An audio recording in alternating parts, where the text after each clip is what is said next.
So, I feel like I'm a pretty easy guy to get along with. Try not to really start any trouble, but I'm not one to, definitely not one to keep my mouth shut. And if you're gonna act like an idiot, then you should expect to be treated like an idiot. I mean, I'm just saying. So I seen something today, scared the holy living bejesus out of me. Driving down the interstate, coming around a line of trucks there, about up there at the front of the line. Quite a bit of space in between him and the guy behind him. There's a CR England flatbed with this big ass steel coil on. I mean, big one, wasn't a little one. 4, count them, 1, 2, 3, 4, 4. That's it, 4 chains holding that coil down. I grabbed the mic on the radio and hollered at him. Obvious, of course he didn't have a damn radio. So I slowed down and squeezed in there behind him. And I thought, well, I'm going to ride behind him here for a few miles and see if that chain gets, any of them chains get to moving, or, pulls off in the truck stop or something like that. So we're riding down the highway and we're in somewhat heavy traffic. Wasn't real bad, but it was, you just never knew, man. You'd come to a stop all of a sudden.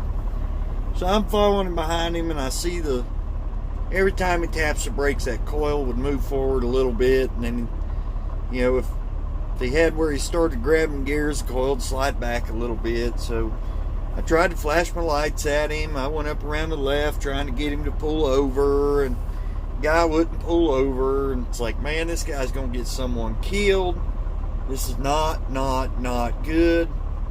So I called the law. I said, man, someone's got to come out here and stop him. I don't know what that coil weighs, but I'll guarantee 4 chains is not going to hold this. If he has to get on the brakes, he's going to kill himself because he was loaded suicide. And he's going to kill numerous other people when that coil, you go on fast enough, coil breaks loose, it's going to roll. They might get lucky and it unroll itself, but even then, it's going to cause a hell of a mess. Anyways, so I'm on the phone. The trooper calls my phone and, hey, where you at now? Where you at now? Where you at now? I said, we're at this mile marker, still heading in this direction. We're in the right lane. I'm still right behind him, blah, blah, blah. He goes, I'm just ahead of y'all. I'm just waiting on y'all to pass. I said, okay. So I seen the trooper up there. I backed off the guy a little bit. Trooper come off the shoulder, mashes on it, throws his lights on, gets the guy pulled over. Well, I pull over behind the trooper. And the trooper came back to me first. And he walked up there. He told that guy just to hold on a few minutes, and he come back to me and he said, you're the one that called? And I said, yes, sir. I said, I don't like calling the law on no truck driver. I said, I'll guarantee that coil weighs at least 35,000 pounds and probably more looking at it. I said, that guy's going to get somebody killed. I said, that's all there is to it. I said, we're fixing to come in the pretty busy part of the day here. He's going to get someone hurt. So I told the trooper, I said, listen, I don't know if he's alone, if he's training, what's going on. I said, but I'm going to sit back here. I said, you let that guy know. I said, when you're done with him, I'll come up and help him get that coil chain down properly. He said, really? I said, yep. I said, buddy, I ain't got nothing but time. I'm just going to Denver. They're not going to be open on Thursday. I got plenty of time to get there. I said, I'd rather take the time to help this guy out and know it's done right than, him never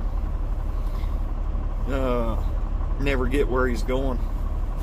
So trooper goes up and has a discussion with him. I see the trooper and that guy walking back towards the car, and I'm standing out the front of the truck just having a cigarette there, and the guy comes up, and the trooper said, he goes, so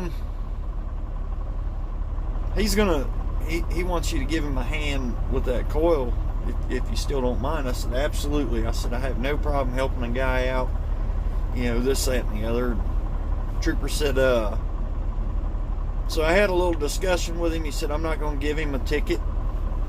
I told him to tell you what he told me, and I ran, he's all good. He just, he said, I'm not going to give him a ticket. I appreciate your call. I said, no problem. So trooper actually pulls out to the right, backs up along my truck, and parks behind me and keeps his lights on to keep people away from us so we can get that coil chain down. I'm up there, and the 4 chains he's got on are half loose.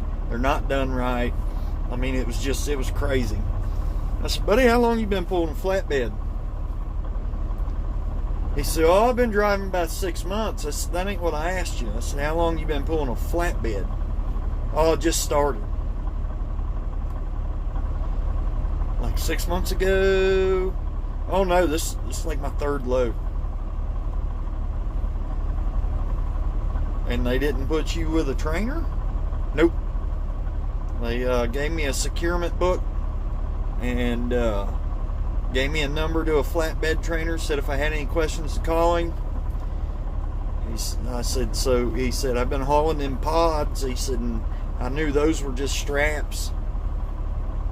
And then he said, they gave me this coil. He said, so I called him. The guy said, oh yeah, you only need like 4, maybe 5 chains. He said, so I put 4 on there. He said, I could feel it moving. He said, but I didn't. I said, hey, what was that trainer's name? So he gave me his name. I said, did they ever tell you what truck he was in or anything? And they said, yeah, he was in this truck. And I got the guy's truck number and took a picture of the coil with just the 4 chains on. Then I took a picture of the coil done right. We took all 4 chains off. Got everything redone. Got it chained down good and tight. And then I ran through some things with him as far as flatbedding goes. And then I gave him my number and told him day, night, it don't matter. Call me, text me, whatever. If you got a question about a load and the best way to secure it, send me a picture of the load and, call me and I'll walk you through it. That way you don't ever have to worry about your load not being secured properly. So, man, I really appreciate it. And this, that, and the other. He's going on and on and on. So I get done with him. Then I call CR England. I said, look, I just got off the side of the road with this guy who,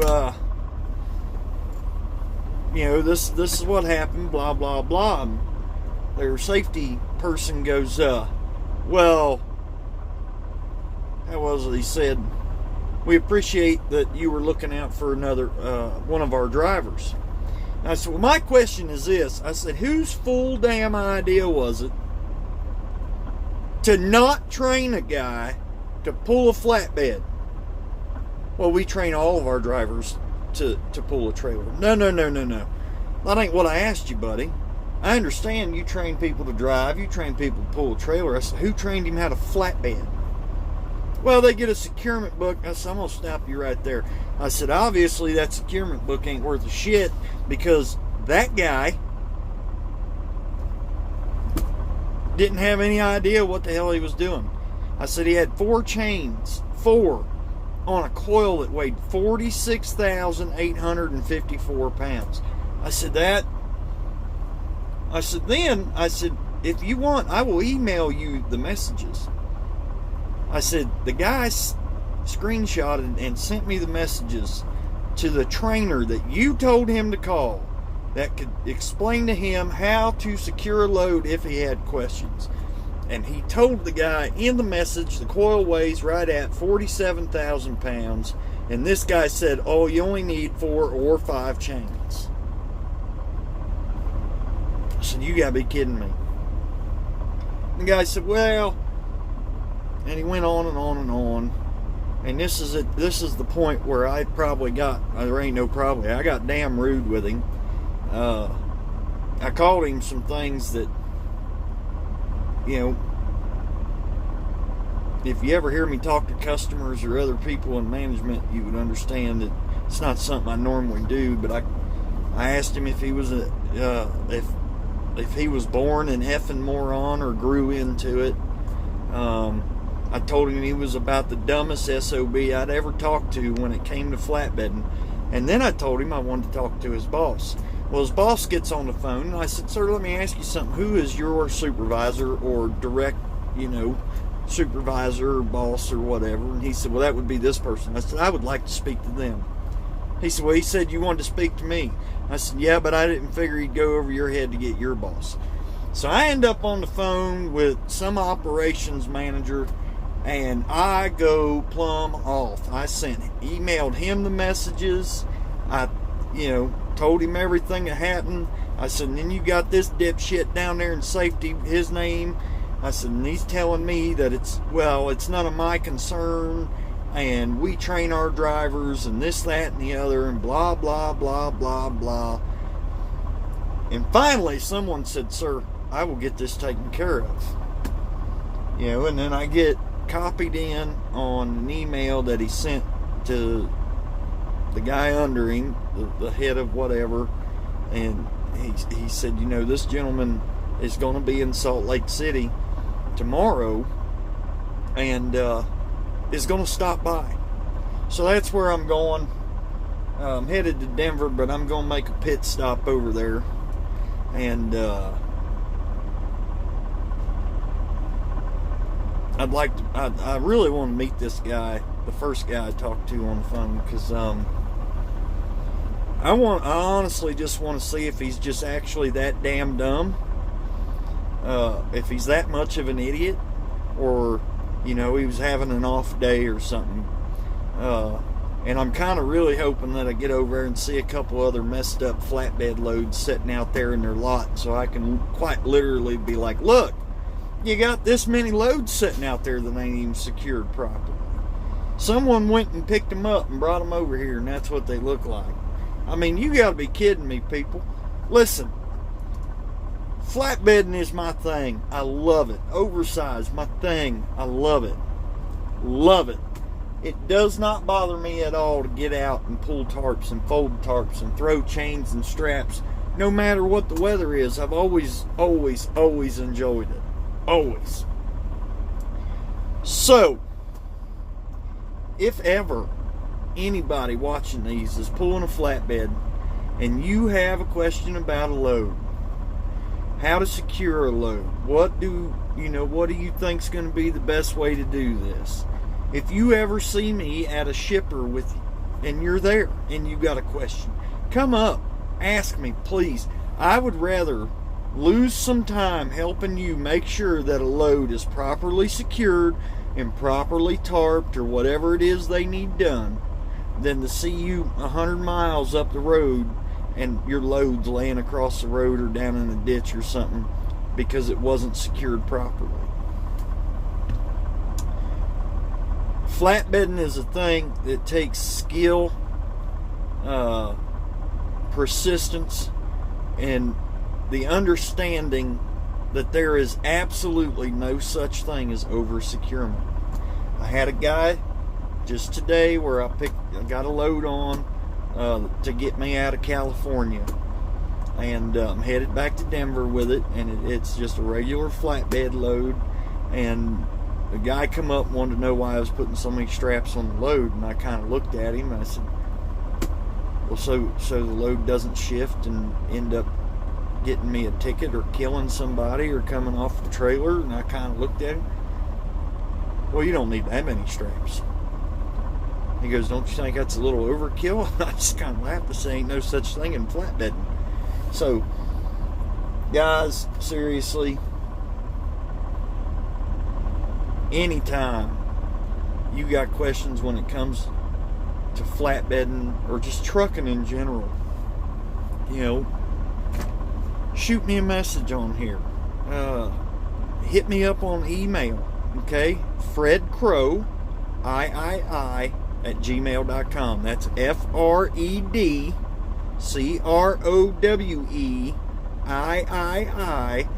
at gmail.com. Hit me up on there, just put in the subject line flatbed load or securement issue or question about securement, something like that, so I know that I need to, I need to see it. I get real-time updates on my email on this phone. As soon as one comes in, I get a little ding. So, please, hit me up on here. And I'll update everyone tomorrow to Moron over here in Salt Lake City and let you know how that goes.